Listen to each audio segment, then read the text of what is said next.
Tänään meillä olisi testinurkassa sitten tutustua Sakon rankeen. 9,3 grammanen Sakon ranke. Ajattelin jotenkin huviksi, kun ei ole mitään tekemistä, niin purkas ja katsi, mitä täällä on ollut ruutimäärä sisällä. Minkä verran sitä enemmän tai vähemmän tuolla, mitä on itse ladannut.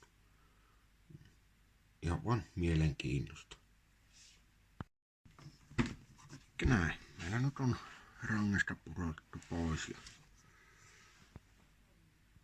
tuolla näkyy tuommoinen 30 ja 34 ja 2. Elikkä ei,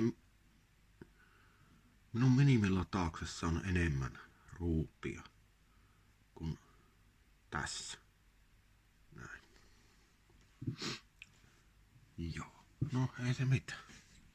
Sitten katsotaanpa luotia.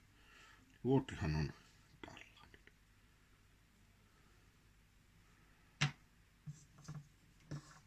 Tässä on taas vastaavasti lapua.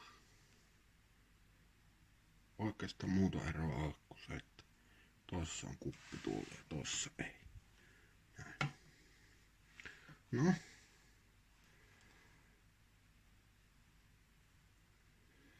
Tehdäänpä sitten semmonen homma, että nyt kun tiedät, että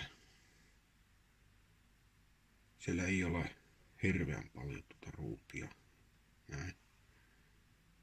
Katsotaan minkälainen vaikutus on, kun heivaamme vittuun tuon rangen luodin. Ja istutamme tuohon huviksen tuon kevyemmän luodin. Joo, ja siinä nyt on 3 rangea, joihin on vaihdettu 8 grammanen luoti. Nyt voidaan lähteä kokeilemaan, että miten ne radalla toimii sitten, että minkä verran se vaikuttaa, kun otetaan 9,3. 1,3 grammaa kevyempi luoti samalla ruutimäärällä. Joo, näissä oli 2% heitto ruutimäärässä tehasladatussa panoksessa. Se ei ole paljon, mutta se on melko paljon kuitenkin.